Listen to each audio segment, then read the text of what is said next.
Occupy DC here. Oh, It's Friday. oh, did you visit? Is it Friday? Is it Saturday? I think it's Thursday.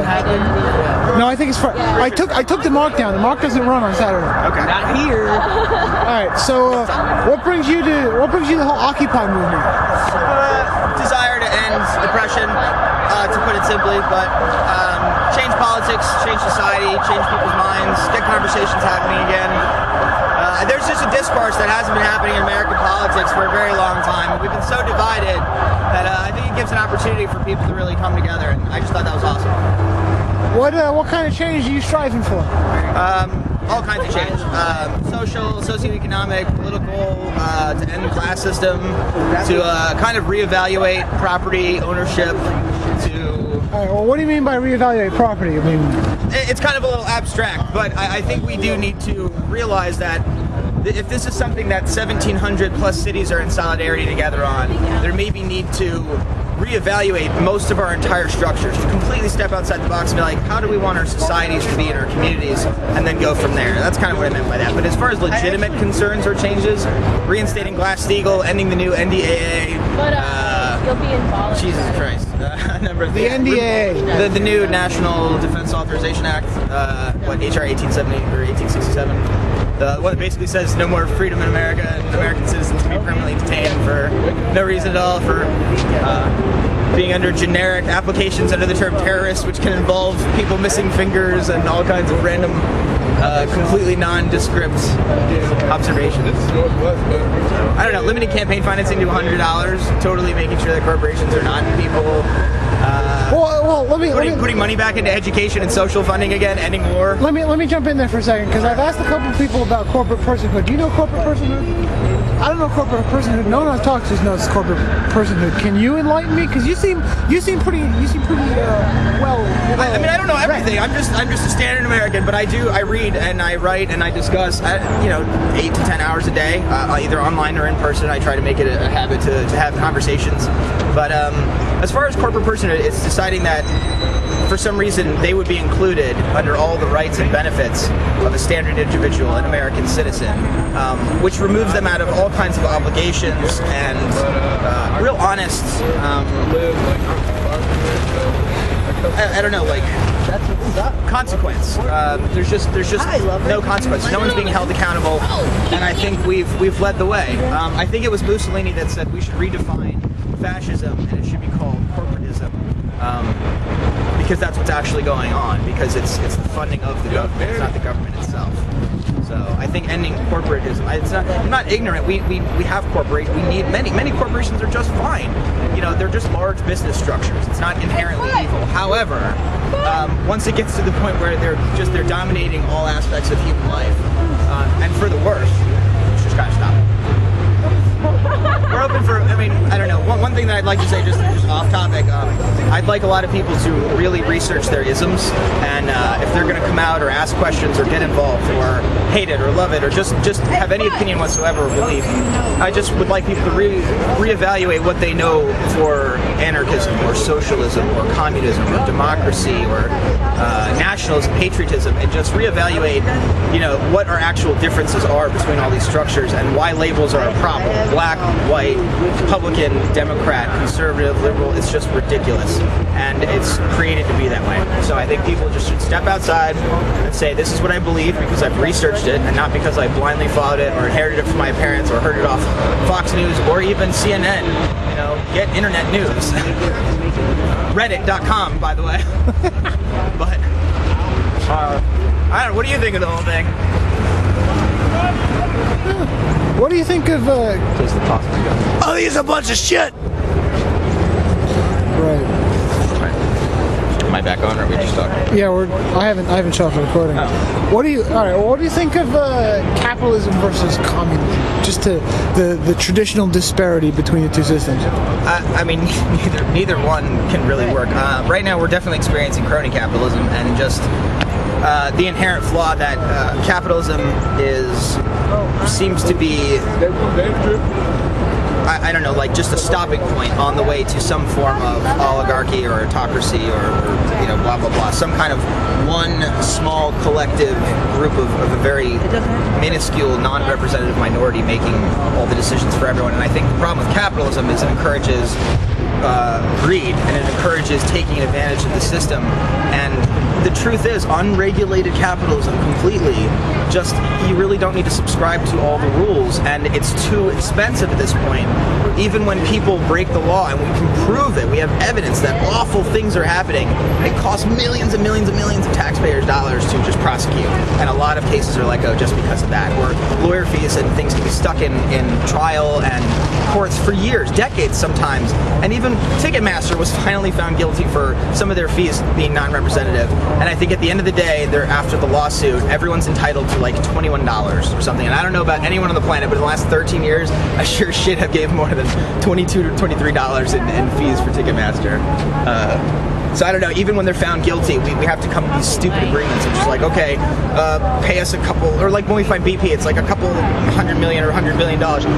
You can't reverse it. Is that really the price? Capitalism puts a price on everything, and unfortunately, at this point, you can buy anything, and you just can't reverse that, and I think that's bullshit. That's what I mean by ownership and wealth. The fact that when you're born into this world, you can't get your own resources. You can't, I mean, even if you could survive on your own, it's like, you can't hunt in a city, you can't forage, you can't live on the street. I mean, even homelessness is illegal. It's ridiculous.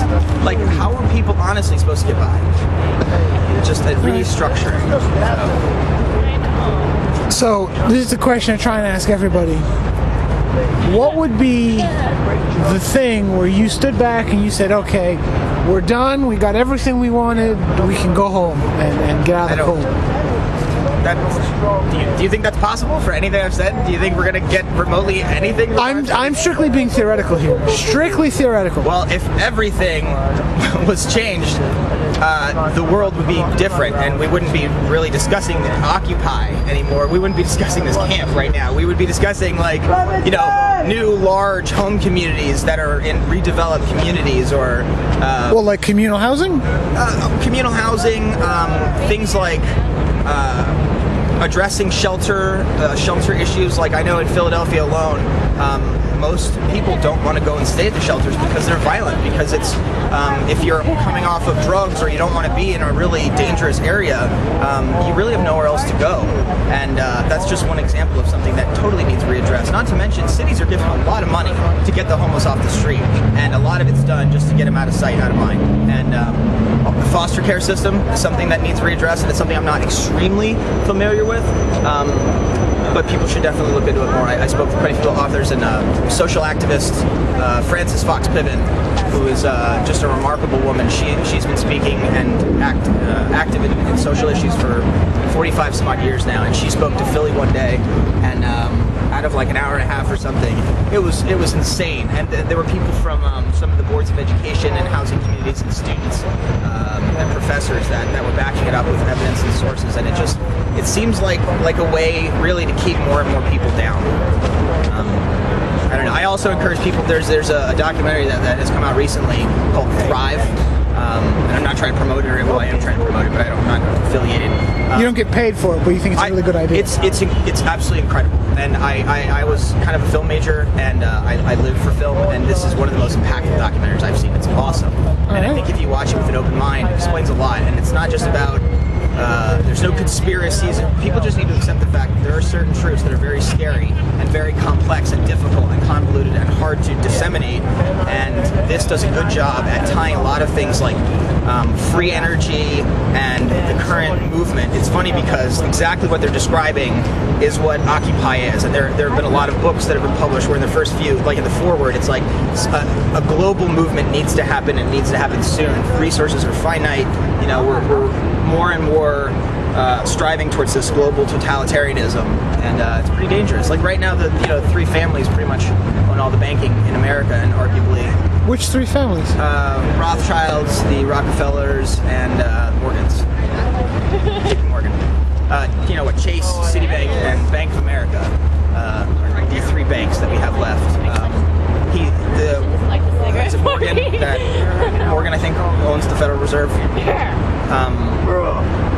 is on the board, and when you look at, I think one of them is the owner of the World Bank, and also at the very top is it's one of the international work organizations. It's bad. Anyway, all right. Well, I have to ask. to ramble. No, It's just so, honestly, it's so much to talk about. It's like no one has a message. Everywhere is different. 1,700 cities worldwide at this point, countries all over the world. I mean, just the differences between DC and Delaware and Florida and Oakland and Portland alone, we're all dealing with different issues. We all have different local things that we concern ourselves with. But there are a lot of global things that we can focus on too, and national ones. So the main movement in Occupy, people are getting behind removing just corporate influence, throwing labels out and not being dickheads to each other. Corporations are really ruling everything, and we're really not benefiting from it. And things weren't always this bad in this way. And with the existence of free energy and the fact that everyone on the planet could not only have all the food and resources. Well, what do you mean by free energy? Free energy. You're not talking about like 0 point energy. Yes. Well, yes. Watch the movie. Research what was his name? Max. But I mean, it was pretty ambitious. Max and Wright. I'm forgetting what the guy's last. Max Benson, I think his name is. But this stuff existed, and all the labs were destroyed. And right now this was throughout the 30s to 70s, I think, and even before with like Tesla. Tesla was completely. He was funded by, I believe it was Morgan, or again one of those three families. I'm forgetting which at the moment. But whenever they found out that it really could provide so much more benefit than like coal and other oil mainly, they shut him down. They were low funding, and they shunned him from the community, much like most scientists are. And the thing is, now many of them are finally speaking up, and more research, and it's not like the truth hasn't been out there forever. It's just, great, I have to provide you more evidence. I have to make it easier. I have to make it more concise. I have to pretty much say, hey, I need 30 seconds of your time, America. Can you please like research this bill real quick? It's a big deal. All right, I got you. You mentioned the Rothschilds and the banks, and a lot of people have been saying a lot of stuff. So I gotta ask. I don't know everything yet. I wasn't a finance major, but I do read, and I am more informed than the average American. So Maybe you're not thinking the direction I'm going, but Israel. Israel is a very touchy subject, and I hate that it's always. This is the Israel-Palestine discussion. You just can't. You have to be silent about it. And well, here's your opportunity to not be silent. I'm never silent about it. However, I am not personally affected, one way or the other. I have many Israeli friends, and I have a lot of contacts over in the Middle East that I try to talk to as often as possible, which is, every couple months. But there are a lot of sides to the issue, and the history is there. There's a great explanation. Again, not to promote a site, but Reddit.com has a subreddit called Explain Like I'm 5. And you can learn about a lot of very difficult, complex issues in kind of a small, short, and condensed way. And there's a lot of sources for that. And one of those happens to be on Israel-Palestine.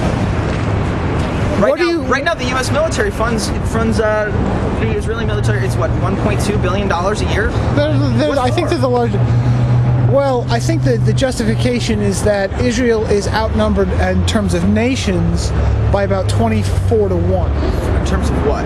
Actual nations. Outnumbered in what way? Like there's Israel, and then there's Syria and Lebanon and Syria. Like surrounding countries, or for the Middle East, or just nations who really would like to see Israel not be there anymore. So we're going to continue supporting a country that half the world hates, sometimes for valid reason. Like both sides have major issues, and unfortunately, it's why I don't subscribe to religion in any way, shape, or form. Because well, what do you think? People are just fighting on both sides for just tradition, and because my holy city's in your land and your holy city's in mine, and we're gonna fucking kill each other over it. It's stupid. What do you think is the core? That's morality. That's the code of morality. What do you think is the core of the Israeli-Palestine dispute? If I asked you to do it, and if I asked you to lay it out in a minute. Core is tough. Okay, I'd say, and this is a complex issue, and people would kill me if I speak, but not literally. Okay, Israel is afraid, and there are many reasons to all kinds of things. One thing that is a problem is if Israel's borders change at all due to the geographical location and how they set up their defenses and how they actually have everything structured, to go back to, I believe, the 67 border would, for them, remove a large like canyon or wall, or there's a natural thing to the element that they would find significantly more indefensible, which will make them weak to all kinds of stuff. Now tactically, I'm sure there's elements to that, but you know, I think one of the biggest points, and I think Prime Minister Benjamin Netanyahu made this point in his speech to the UN. Israel currently is 8 miles wide, so it's about the size. DC is 8 miles square. put it down to 6. Put it down to 6. It would. I don't know what it would cut it down to, but it would make it so that you could bisect Israel very easily. Right. You could cut it in two in an instant, and Israel's military is based on the concept of turnaround time. So they go out and they have this. They attack this one target. They come home. They immediately get refueled and rearmed, and then hit another target. You know, it's their defensive strategy is based on the concept of swift movement and interior lines. Oh, and they're moving within the fantastic. country. They are some of the best in the world. Yes, much respect, by the way. You guys have it on lockdown. Now, Airport, by the way, awesome. do you think Haven't been there, but it's that the Palestinians have been acting with the same level of good faith that the Israelis have when it comes to negotiations? I feel like it's been higher. I feel like The Palestinians? Yes.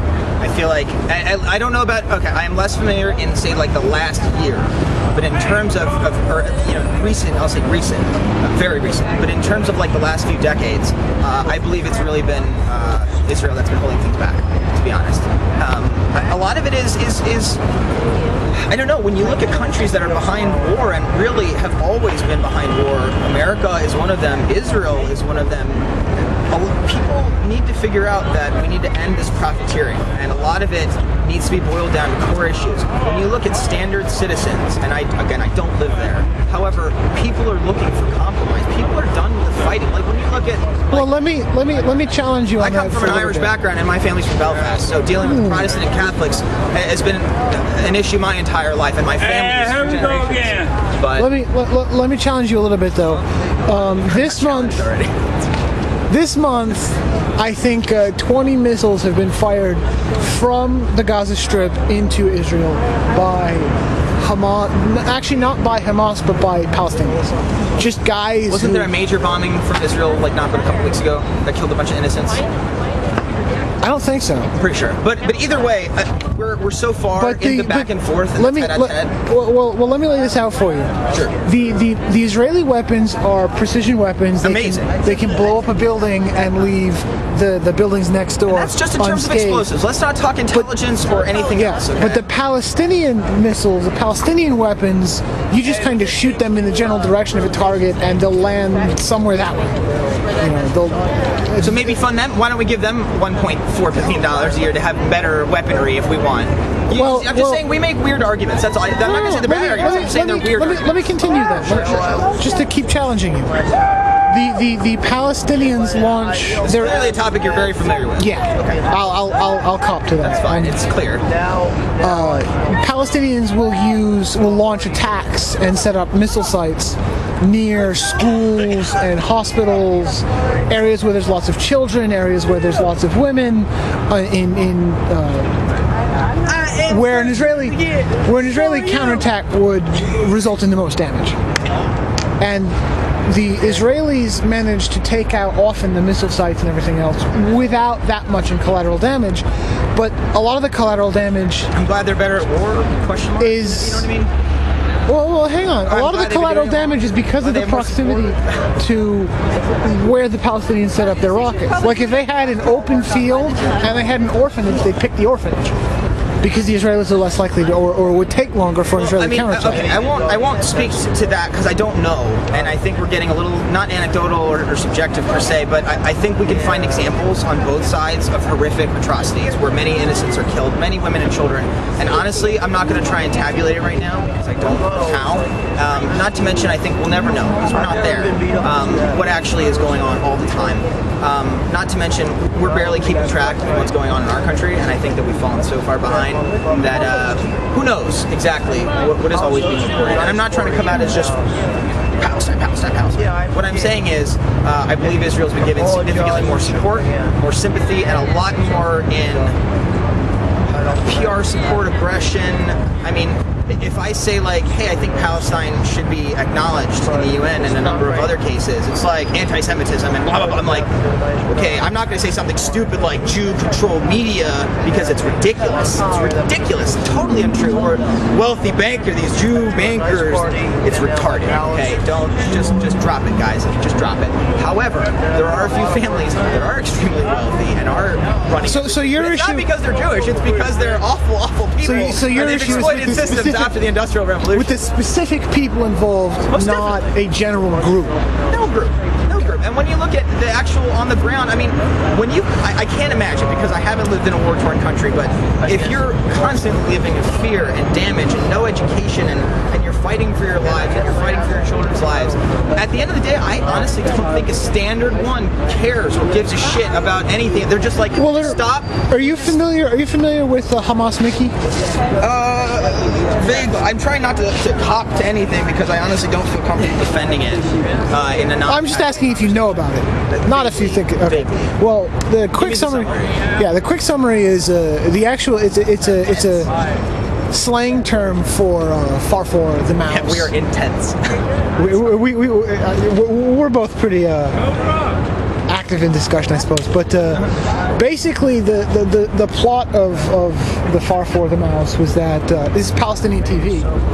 His grandfather is killed by Israelis, and while he's dying, he gives the big mouse. It's not a cartoon. It's actually like you see at Disneyland, the great big mouse.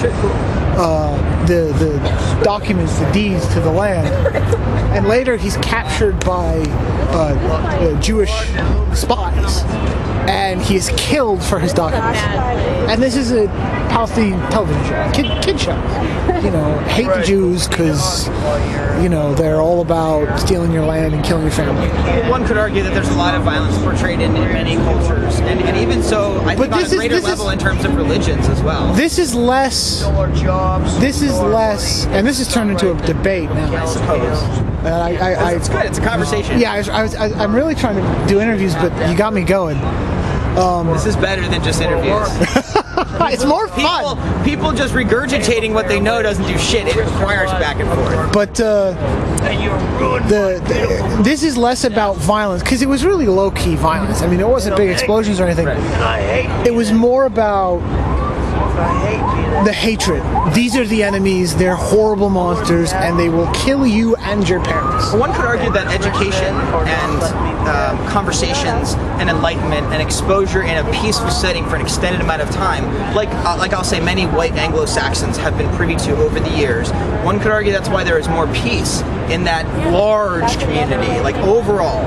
Largely, I think it's because you over time, when you focus or are given the ability or through luck or opportunity, regional development, I don't know, through however the anthropology and sociology worked itself out, we, as I say we, white Anglo-Saxons, have been able to consistently, I guess, always be on top of, for whatever reason, I'm not an expert, educations and technologies.